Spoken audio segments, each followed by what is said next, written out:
To summon another witch. Ingredients: 1 bewitched animal. Yarn spun by a girl not yet 7. Egg of a black hen. Preparation: take an earthen pot, not glazed. Place the water of the bewitched animal into the pot. Wind the yarn 3 times around the egg while calling out the 3 devils' names. Place this egg into the water in the pot. Place the cover upside down upon the pot, sealing the lid tightly so that no fumes can ooze out. Set the pot on the fire and say, "Lucifer, devil, summon the sorcerer or witch before me in the 3 devils' names." An earthen pot, not glazed. Place the water of the bewitched animal into the pot. Wind the yarn 3 times around the egg while calling out the 3 devils' names. Place this egg into the water in the pot. Place the cover upside down upon the pot, sealing the lid tightly so that no fumes can ooze out. Set the pot on the fire and say, "Lucifer, devil, summon the sorcerer or witch before me in the 3 devils' names." Old Sal's Curse. Old Sal's ghost lies in the graveyard, buried in a bottle. Dunstable people tell you with a nod toward the priory grounds. Old Sal had been known as a witch in this ancient English town. She had lived alone in a cottage with her big black cat, a creature bursting with devils. She had galloped through the sky on a stick for a nag. She had mumbled magic words and cast magic spells. Once Sal had been a harmless fortune-teller, but the older she grew, the more often she put the evil eye on those she disliked. Whenever she passed, strange things happened. "Old Sal's a bad one," her neighbors whispered behind her back. "She has dealings with the devil, that's perfectly plain." Gossips wagged malicious tongues. If a horse went lame or a cow stopped her milk, everyone was sure it was old Sal's doing. "We should drive her out of town," muttered some. People gathered at corners to watch the old woman shuffle by. Her jumbled words and furtive glances terrorized them until they sought out the prior and asked what to do. The prior, who was a humbug, didn't like to admit he had no answer. "I'll say some prayers for you," he told his parishioners. "Only they can protect you against Sal's evil eye." But since dishonest prayers never do any good, the corn still withered in Farmer Pigot's field, little Barbie Perkins still had a wart on her nose, when Mistress Meg fell downstairs and broke her hip, and John Puddlestone's hatchet lopped off his thumb, all Dunstable rose in anger against Sal. This was too much to bear. "Sal's a witch. She must die," the townfolk declared. So they tried her for witchcraft and dragged her to the stake in the market square. "We'll send you to the place where all witches go," they shouted, heaping the wood high about Sal's feet. They lighted the pile. They taunted and jeered at the old woman. Then all at once the crowd's yell turned to cries of fear. With a sputter and a sizzle and a wild burst of flame, they watched old Sal's spirit rise up and up. From the red haze about it, they heard her screech, "Holy water, book and bell, the black powers of blackest hell shall not destroy me. I'll come back to haunt you all until you give me Christian burial." The townfolk sank to their knees in terror. The prior blanched like an almond. He tried to pray, but the words stuck in his throat. His knees quaked when he saw old Sal's face peering at him from the clouds overhead. I'll pray for your soul, he stammered, though he now was sure that old Sal was a witch. Only leave us in peace. I'll lay your ghost in holy ground. The prior said this to get rid of the spirit. He had scarcely finished when it disappeared, with a cackle that sounded like the old woman's laugh.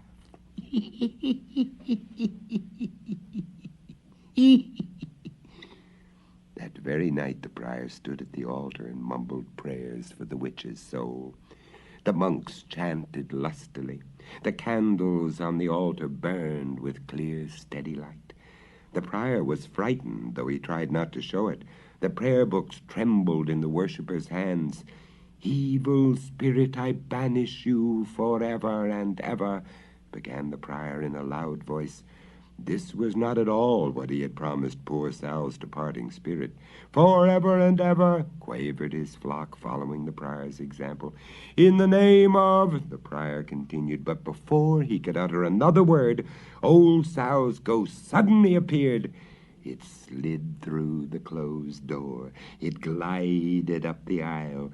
Then the apparition stopped near the altar.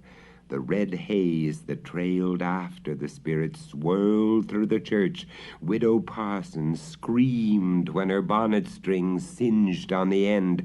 The sexton winced at the hot breath on his neck. "You've broken your word," whispered the spirit so softly only the prior could hear. "I'll not be banished. I am not evil. But until you grant the burial you promised, I shall be.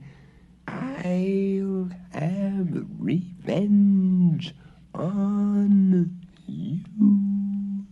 The prior paid no heed to the ghost, now close to his elbow. Instead, he started to chant again, "In the name of the—" But he got no farther. Before he could finish, the ghost struck his jaw.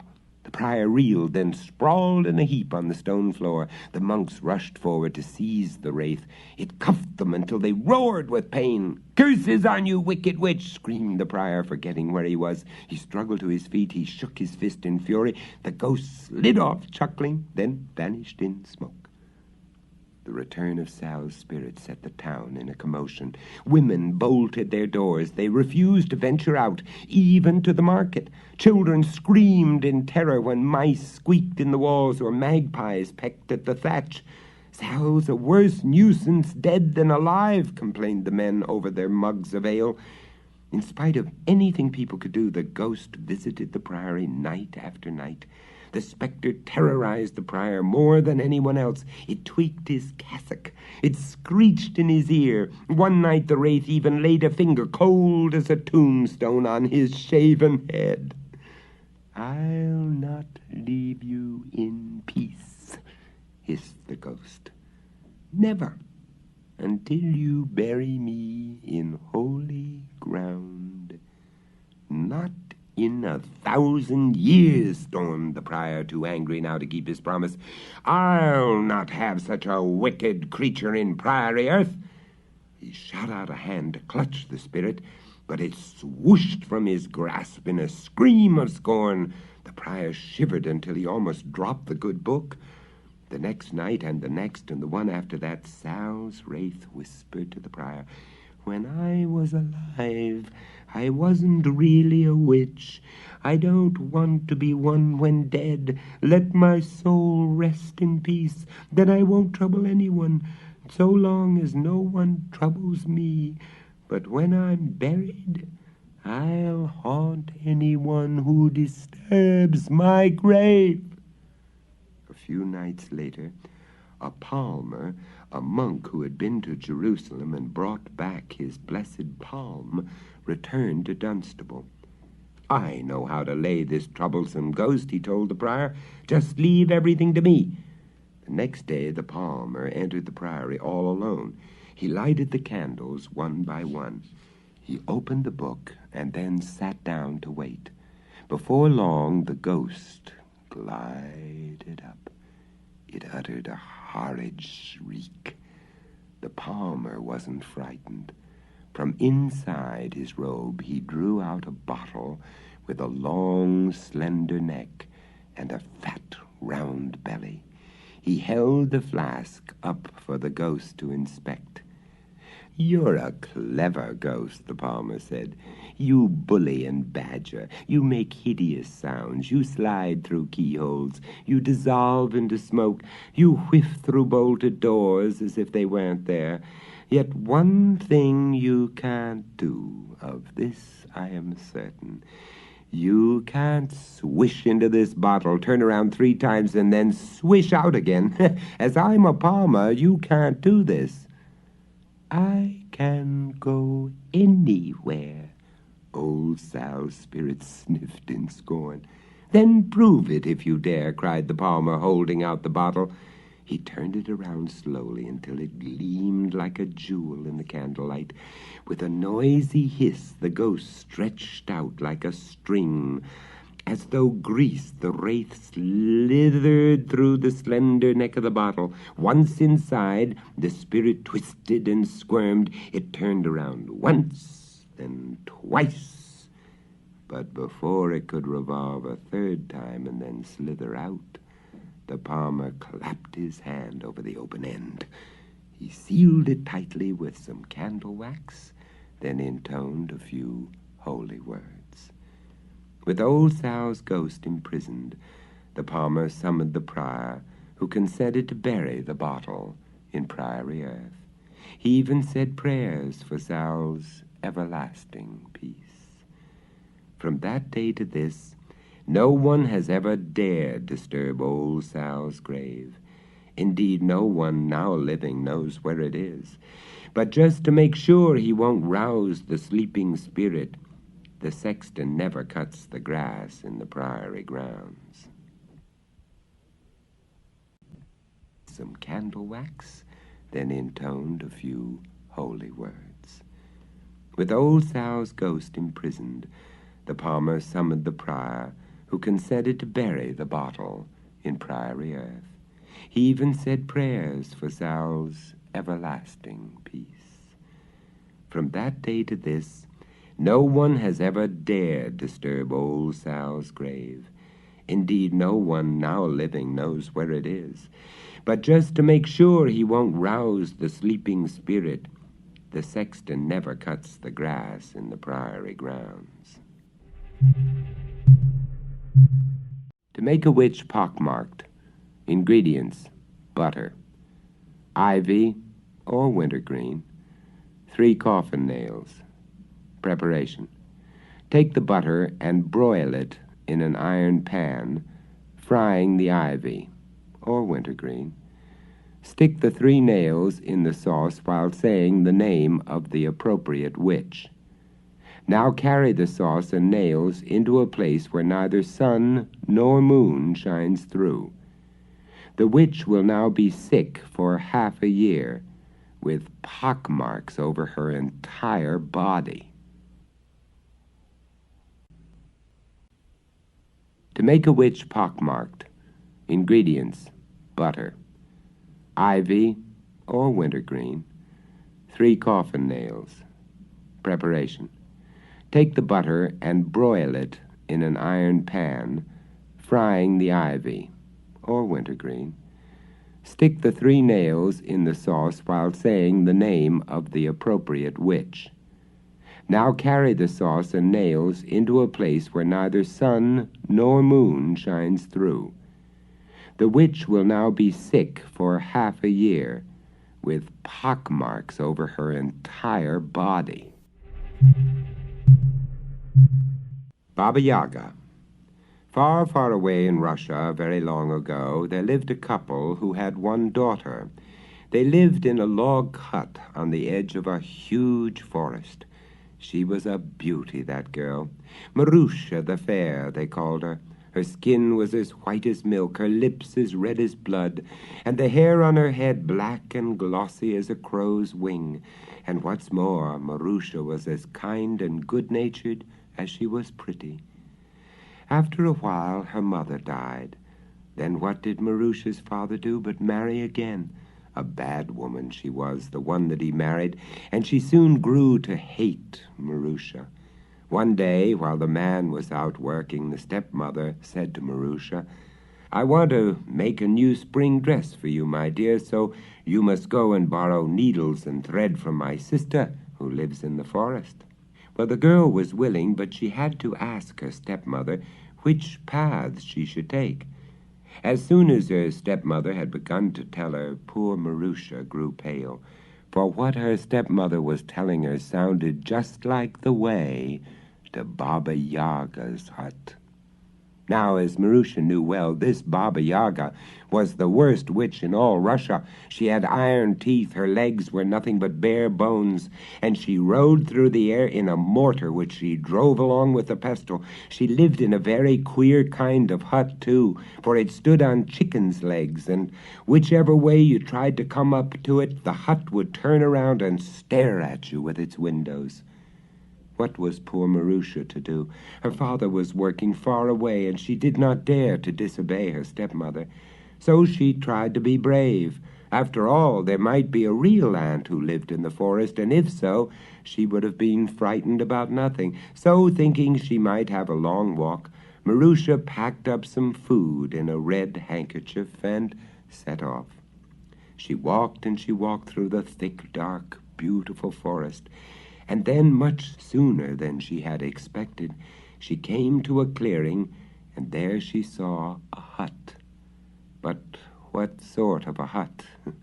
You may well ask.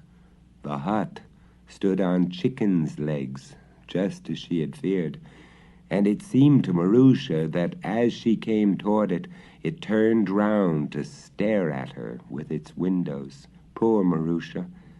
However, it did no good to feel frightened, for she was quite sure that the hut had seen her. So she tried to open the rickety gate in the fence. "Oh! Oog!" squeaked the gate. It sounded just as if opening hurt its hinges. Without thinking what she was doing, Marusha felt in her pocket, and there at the very bottom was a little bottle of oil. She poured some oil into each hinge and went through the gate. As soon as she got into the yard, she saw that a girl was standing there. She didn't look much older than Marusha. She was crying bitterly, and when Marusha asked her who she was, she said that she was Baba Yaga's servant, and that the old witch had just pinched her black and blue in one of her wicked tempers. As she was crying and telling Marusha all this, she was all the time trying to push the loose hair out of her eyes. Without thinking what she was doing, Marusha untied her little bundle, put what was left of the food she had brought into her apron pocket, and gave the nice red handkerchief to the poor little servant girl to tie around her head, to keep the hair out of her eyes. The poor girl was so surprised at getting a present and kind words that she couldn't say thank you, but only made a little bob curtsy and smiled. On went Marusha, and just as she got to the door of the hut, a miserable thin dog bounced out at her from a kennel and began to bark his head off.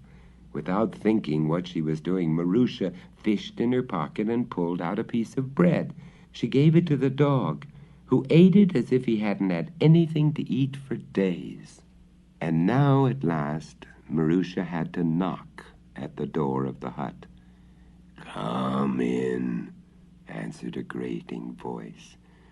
Marusha opened the door, and there, sure enough, she saw old Baba Yaga herself, iron teeth, bone legs, and all.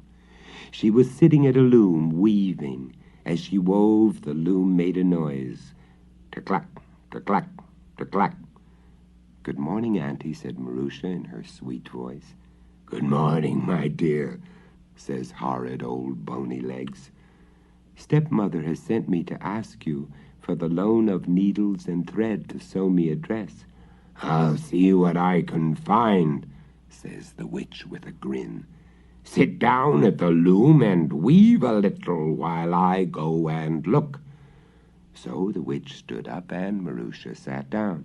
She began to work the loom, ter-clack, ter-clack, And then Baba Yaga hobbled outside on her bony legs. Baba Yaga wasn't thinking about needles and threads. Oh, no. Marusha soon knew that when she heard what she said to the servant girl. "Go and get sticks, light a fire, and heat the bath. Draw plenty of water and scrub my niece. Scrub her nice and clean. I'm going to eat her." But the servant girl didn't want to heat the bath, and she didn't want Marusha to be eaten, for Marusha had spoken kindly to her and given her a red handkerchief. Though she was afraid of the witch, she walked slowly, and as for getting on with making a good fire, she fetched only one stick at a time, and as for the bath water, well, she fetched that in a sieve. But Baba Yaga didn't notice this. She had begun to walk around the hut so as to listen and make sure that Marusha hadn't run away. "Are you weaving, little niece?" she called out. "Yes, Auntie, I'm weaving."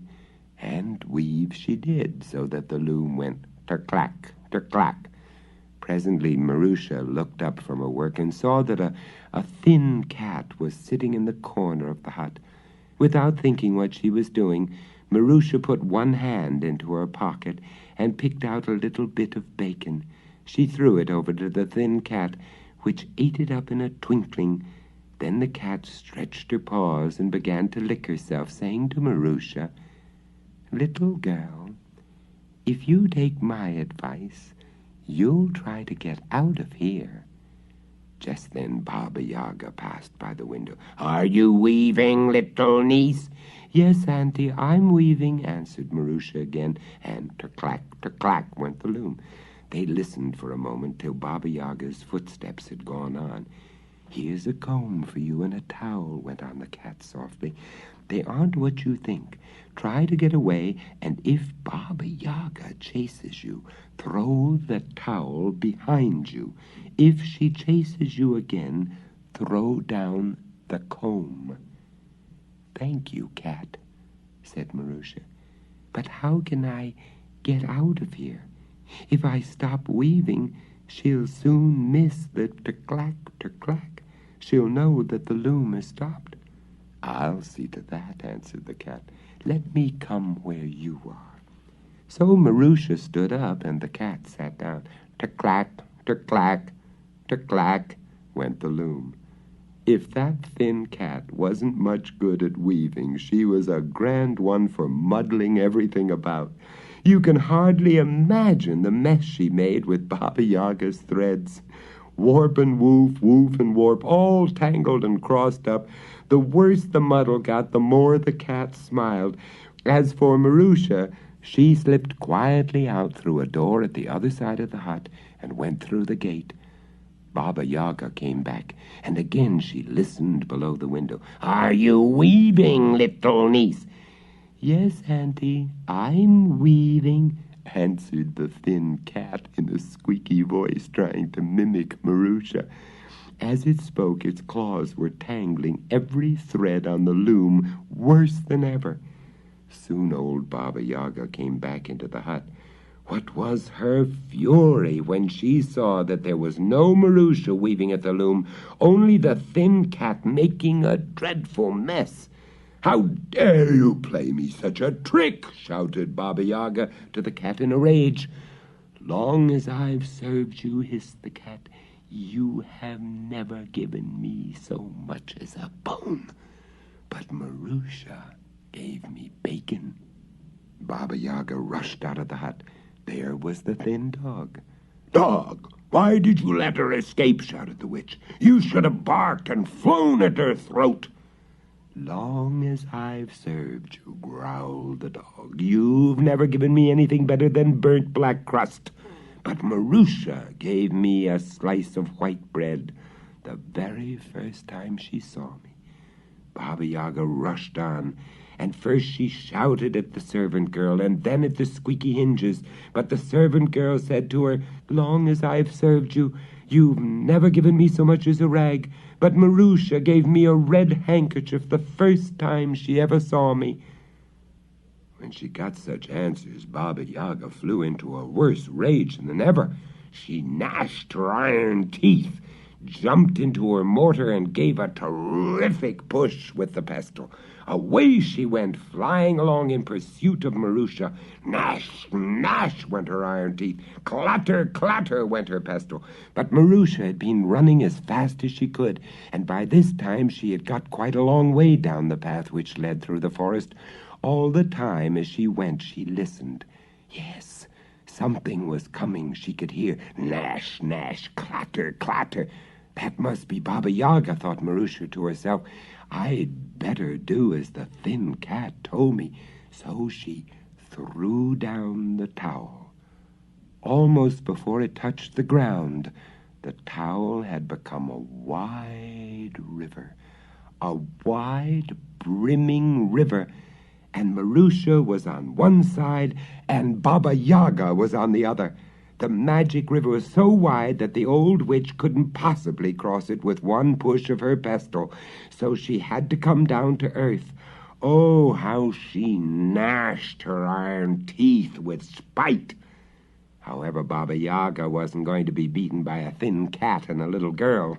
She had a big barn full of oxen. She went quickly to it and drove all those oxen down to the river. They were so thirsty that as soon as they got there, they drank up every drop of water. Then Baba Yaga was able to make one hop of it, and like that, she and her mortar crossed over. All this time, Marusha had gone on running and was a lot farther away, but she wasn't far enough. Baba Yaga was soon able to catch her up. So fast did she travel in her mortar. When she saw how close the witch was, Marusha remembered the thin cat again and threw down the comb. Almost before it touched the ground, a huge new forest sprang up. The trees were much taller than the trees of the real forest, so tall and so close together that there was no way of getting through them or over them. But Baba Yaga set to work with her iron teeth and began to gnaw at the huge trees, but it was all in vain. However hard she worked, for one tree that she gnawed down, the magic forest grew two more. When she saw that, Baba Yaga knew that she was beaten at last, and went back in disgust. Meanwhile, Marusha's father had come home to the hut. "Where's Marusha?" he asked the stepmother. "Oh, I've just sent the child to her aunt's to borrow needles and thread." Just as she spoke, in rushed Marusha, quite out of breath, with her hair flying and her clothes all torn. When she saw her father, she threw herself sobbing into his arms. "What's the matter with you?" asked her father. "Oh, father, father," sobbed Marusha. "Stepmother sent me to Auntie's to ask for needles and thread, but it was no auntie of mine. It was Baba Yaga. She meant to eat me." "How's this? How's this?" said the father, looking sternly over the girl's shoulder at the stepmother. With that, Marusha told her father the whole story about the hinges, the servant girl, the dog, and the thin cat. As she told the tale, the stepmother soon began to see that it was all up, and before Marusha had finished, she had slipped off and away into the forest.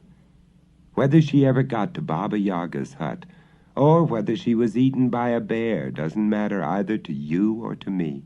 What is certain is that not long afterwards the little servant girl, followed by the thin dog and the thin cat, came running down the forest path to Marusha's hut. Marusha and her father welcomed them, and neither they nor Marusha nor her father ever saw that bad stepmother or Baba Yaga again. Up, and before Marusha had finished, she had slipped off and away into the forest. Whether she ever got to Baba Yaga's hut, or whether she was eaten by a bear, doesn't matter either to you or to me.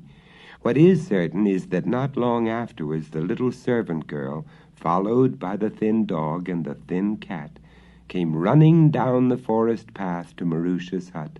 Marusha and her father welcomed them, and neither they nor Marusha nor her father ever saw that bad stepmother or Baba Yaga again. To cause a witch to die.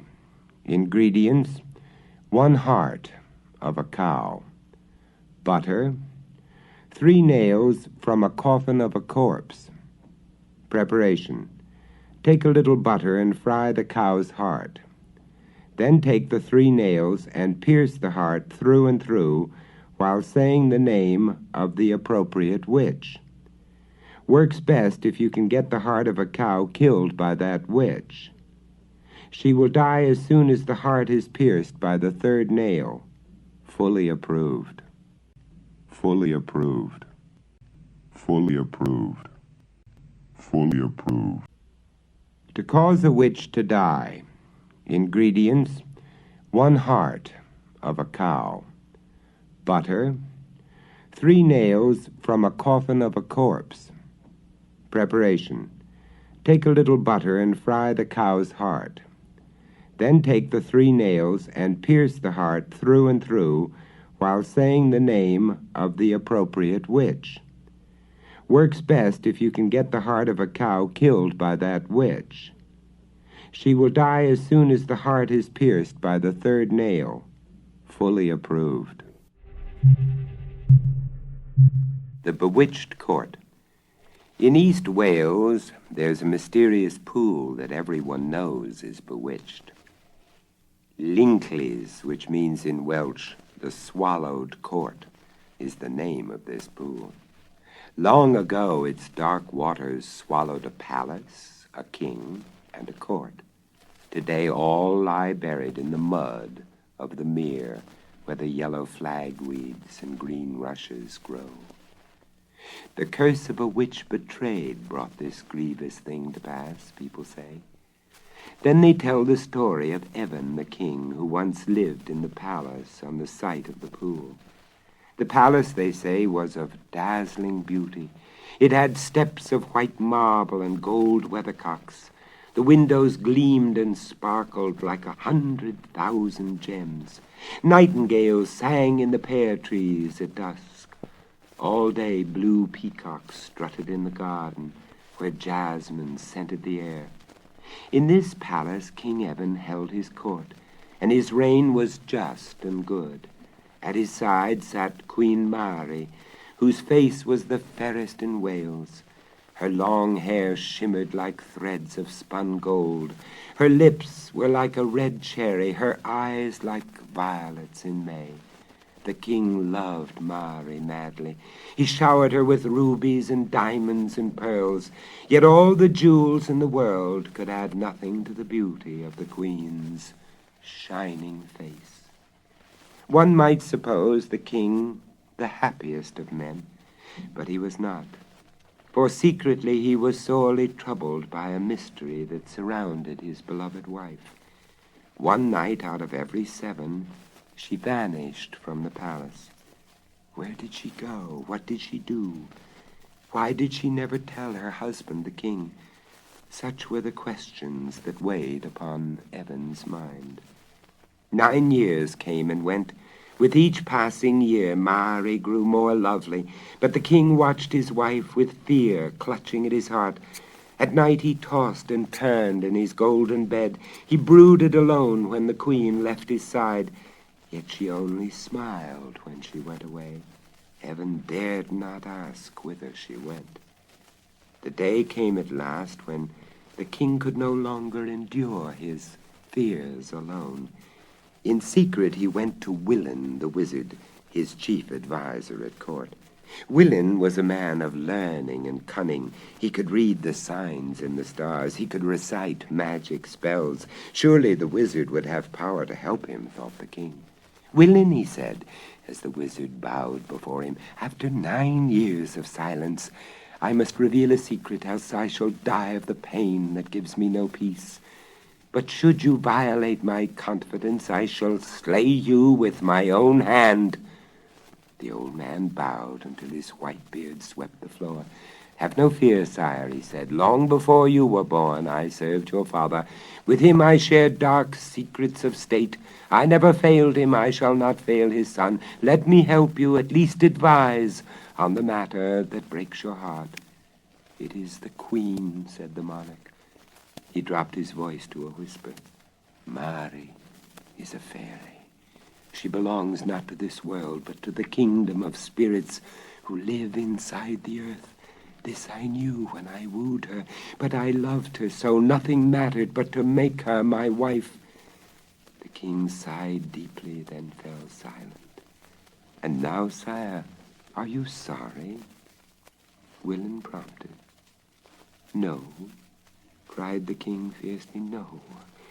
I love Mari as never before. I would wed her 1,000 times over, even on her own terrible terms. Again Willin waited for the king to continue, but the monarch sat on his throne, his face buried in his hands. Her own terrible terms, the wizard repeated softly. Tell me, what do you mean? Where did you meet Mari? How do you know she's a fairy? It may be, sire, you are wrong. No, not wrong, the king spoke as if to himself. It was when I was hunting 9 years ago out on the heath. I galloped past her. She was dabbling her toes in the stream that flowed close to a cave in the rocks. Her hair was a golden mist in the sun. She smiled into my eyes as I dashed after the fox. It took refuge in the cave. I didn't pursue him. Instead, I wheeled my horse around. I returned to the girl.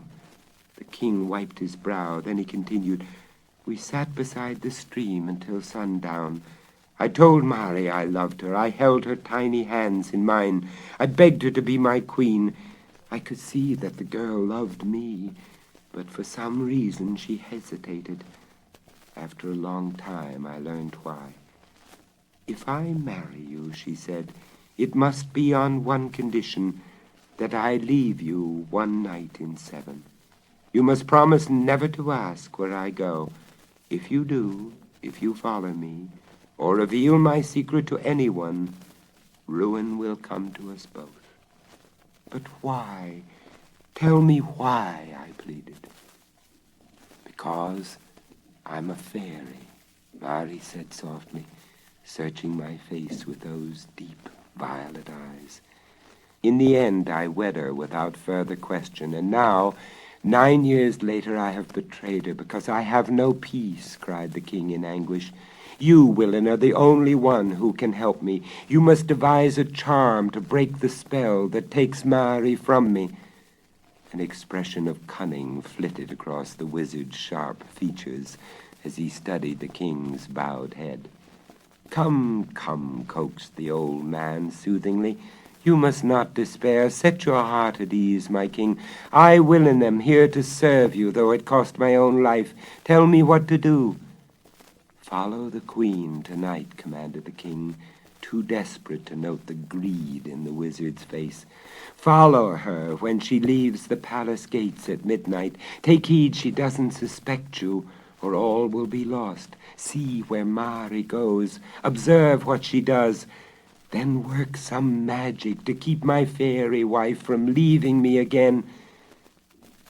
What you ask is dangerous, declared Willin after a pause. If I should fail, but I won't even consider that. My life is at stake, sire, but I shall find a way. Worry no more about your queen. Leave everything to me. Please start at once, cried the king impatiently when the wizard made no move to leave the chamber. A man of learning must live, Willin said, clearing his throat. The risk, as I have said, is great. Name your price, then, and get on with your work, shouted the king. You have much to do before midnight. Should not the price equal the risk of the mission? Asked the old man, eyes glinting with avarice. To accomplish this perilous task, I shall require 1,107 pieces of gold, and 1 out of every 10 cows born with black spots. So be it, cried the king in disgust. Do not haggle with me when the matter at hand is so important. He waved his hand in dismissal, then fell back, brooding on his throne. That night, Willin hid behind a tree until Mari left the palace and slipped through the great golden gates. He followed quickly as she sped across the heath. Heading toward the hill, she glided faster and faster. The wizard knotted his long robe about his waist, then followed the queen at a distance. He sprang over rocks. He leapt across gullies. The slim figure in white moved swiftly until it came to a stream. Mary skirted the water. When she reached a cave in the rocks nearby, she hesitated. Then she disappeared. "Aha," panted Willin, not far behind. "That's where she goes. She enters the cave to the underworld where the evil fairies live." The wizard sat down on a rock near the cave. To entice Mari out with a spell will be easy, he thought. Then I must bewitch her so she can never return to the spirit world. That will take more skill, but I can do it. After tonight I shall be a rich man, rich. And now with the king in my power, he'll not dare order me about. So the wizard gloated over his good fortune, too sure of his own cunning to dream he could fail in his task. He stretched his tired limbs, he rested his old bones. Then he turned toward the cave and started to chant. "Come forth, lovely queen, come out of your cavern. Let me gaze on the face that enchants all men and enslaves them forever to the fairest on earth." Willin had barely finished the magic words when a horrible witch whistled out from the mouth of the cavern. With a hiss, she snatched the sorcerer from the rock. She wound her long fingers about his throat. "So it's Willin the wizard," she shrilled, squeezing his neck until his tongue lolled out and his eyes popped from his head. "You followed me here tonight. Look at me," she continued, flinging the wizard from her so violently he fell to his knees. "Look at me. I am Mary, the fairest on earth. The king has betrayed me, and you, old man, you have discovered my secret." "You, Mary!" Willin gasped, recoiling in horror. Gazing at the hideous, toothless hag, the wizard could feel his magic powers ebb away. "Yes, Mary," mocked the witch with a dreadful laugh. "For 6 days out of 7, the loveliest woman in Wales. But on the 7th night I must return to the underworld, where I am transformed into the revolting creature you see before you. Now that my own husband has betrayed me, I can never again assume human form. In punishment for his crime, I shall drown him together with all his court. As for you, skulking creature of the night," cried the witch, turning on Willin with fury, "death is too good for you. Your punishment is to be chained to my side forever." Speaking thus, the witch seized the wizard's long beard. She dragged him, screaming and struggling, into the cave. She pulled him behind her down to the underworld, where only the wickedest fairies dwell. Of the king's fate you already know. He in his court and his beautiful palace, with the white marble steps and the gold weathercocks, all sank to the bottom of Lynchley Pool. Today dark waters flow over Evan's proud head. Such is the curse of the fairy wife, his uneasy love betrayed.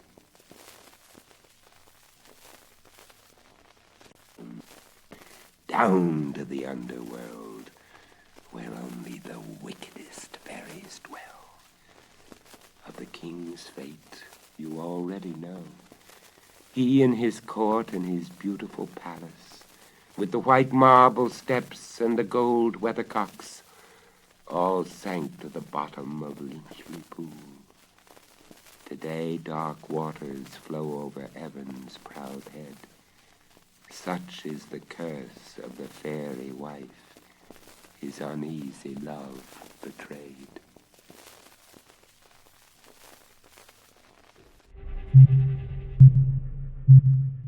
The Stone King.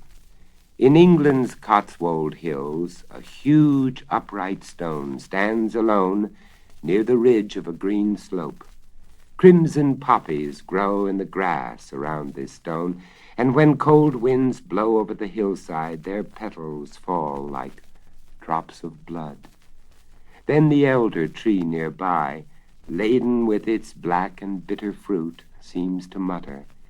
And in the valley below, where lies Long Compton village, the swallows circle the tower of the parish church. They whirl and spin like dancing dervishes, and scream out shrilly the tale of the hill and the stones that lie there. The village people listen and nod and gladly repeat the story to curious strangers. The stone up there is a king, say the old folk, and the elder tree is a witch.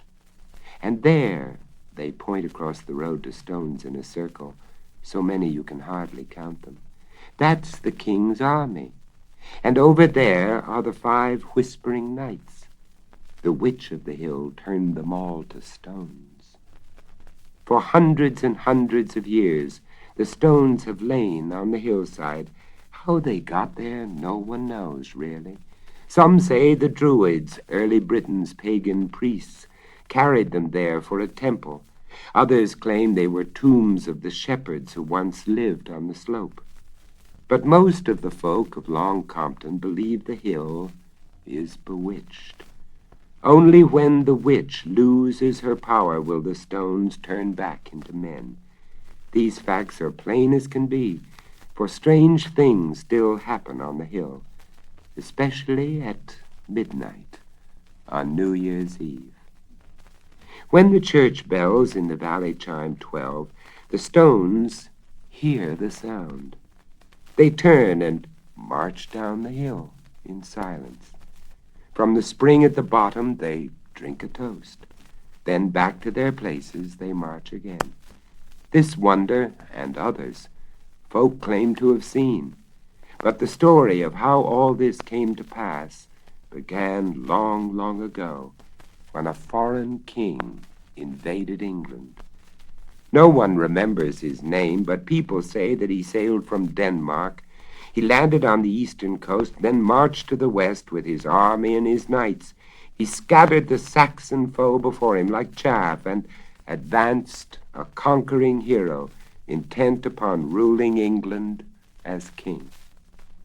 Soon this island will be mine, mine, he declared to the 5 knights at his side.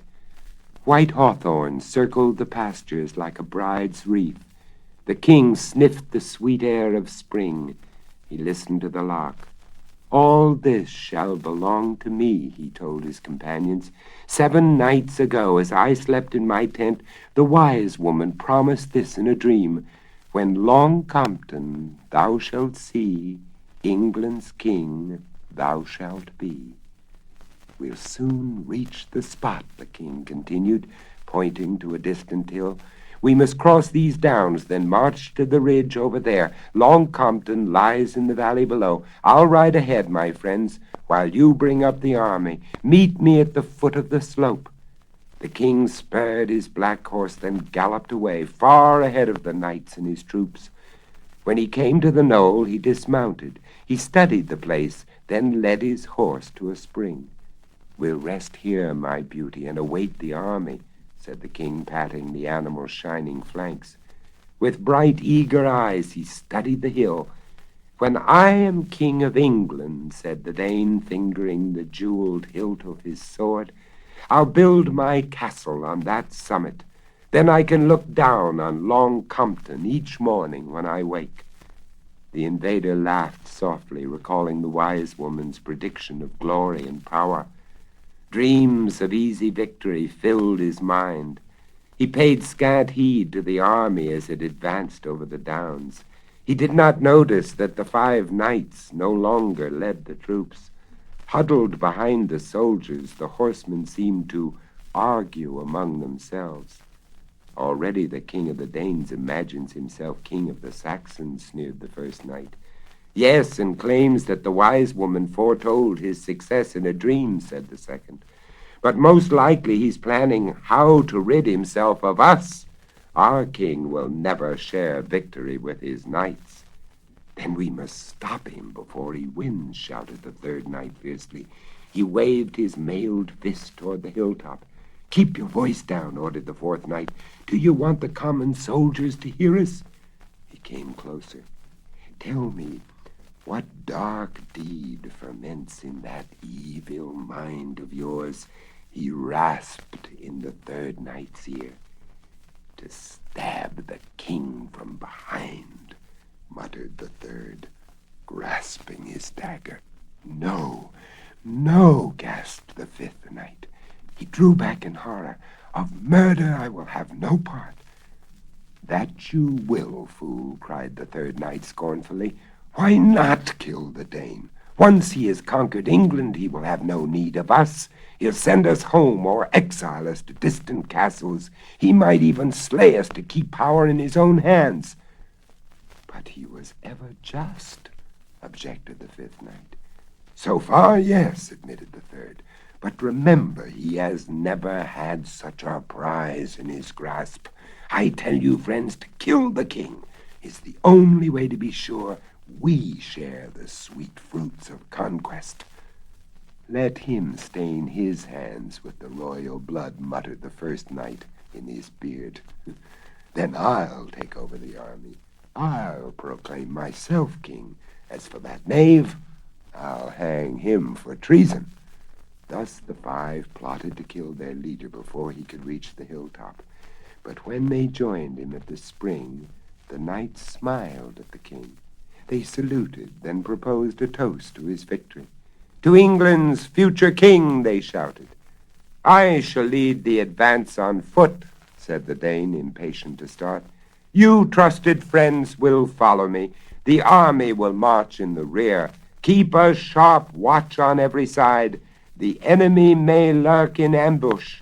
Remember," he concluded, eyes glittering with ambition, "once I gain the summit and see the village in the valley, I shall rule this land." "And we," whispered the knights, "be your vassals unless we prevent it." Sword in hand, the king strode ahead. He did not glance back. At first the traitors followed closely, but when the king, eager to attain his goal, forgot them, they drew aside.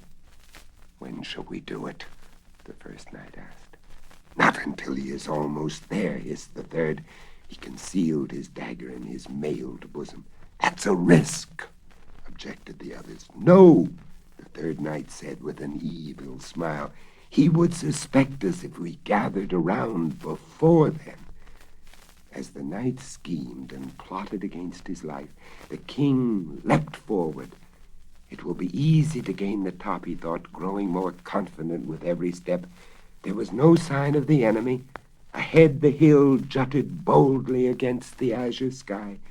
"I am almost there," cried the king. He cast wary glances to right and left. 7 long strides, and I'll see Long Compton in the valley. Then I shall be the conqueror of England." He had already spoken when the hill began to shake. A black cloud appeared. It wrapped itself about the invader until he could see nothing. Then out of the blackness stepped a horrible witch. Her eyes burned like coals in her ashen face. Her body was twisted and gnarled as an ancient tree. In one hand she clutched an ash stick.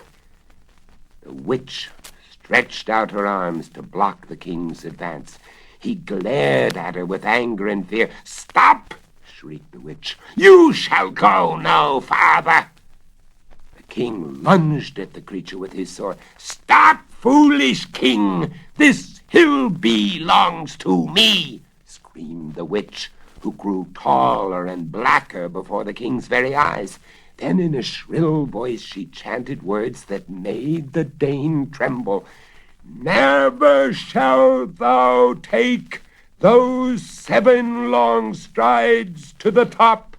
Never shalt thou Long Compton see. never King of England be. Out of my way, old hag, shouted the king in a rage. Stand aside before I cut you in two. I shall be King of England, so the wise woman promised me. He slashed at the witch, but again darkness enfolded him.